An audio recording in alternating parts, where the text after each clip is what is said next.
அண்மை செய்தி. நகர்ப்புற நிதி பத்திரங்கள் பங்கு சந்தையில் பட்டியலானது வெளியிடப்பட்டிருக்கிறது. நகராட்சி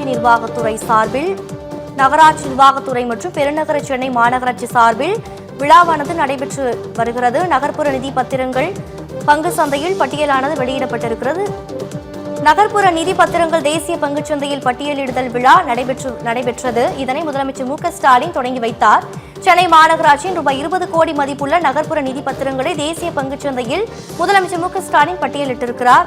பகுதியில் மழைநீர் தேக்கத்தினை அகற்ற நிரந்தர தீர்வாக கொசஸ்தலையாறு வடிநில பகுதியில் அமைக்கப்பட்டு வரும் வடிகால் பகுதி குறித்த விளக்க காட்சியினை இப்போது பார்வையிட்டுக் கொண்டிருக்கிறார்கள். பெருநகர சென்னை மாநகராட்சி பல்வேறு சிறப்பான திட்டங்களை பெருநகர சென்னை மாநகராட்சியில் மேற்கொண்டு வருகிறது. பல்வேறு திட்டங்கள் அங்கே விளக்க காட்சி படங்களாக வைக்கப்பட்டிருக்கின்றன. மாண்புமிகு தமிழ்நாடு முதலமைச்சர் அவர்கள் அவற்றை பார்வையிட்டுக் கொண்டிருக்கிறார்கள்.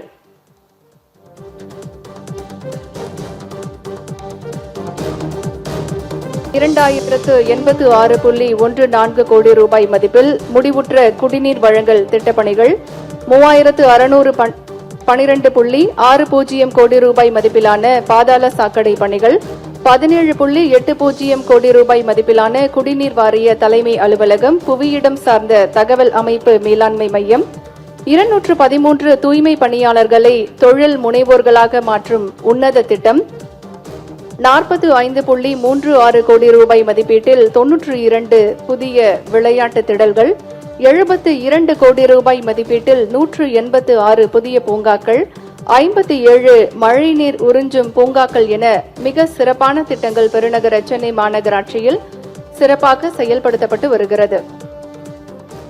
குளத்தூர் பகுதியில் மழைநீர் தேக்கத்தினை அகற்ற நிரந்தர தீர்வாக கொசஸ்தலையாறு வடிநில பகுதியில் அமைக்கப்பட்டு வரும் வடிகால் பகுதிகள் தொடர்பான விளக்க காட்சியை தற்போது மாண்புமிகு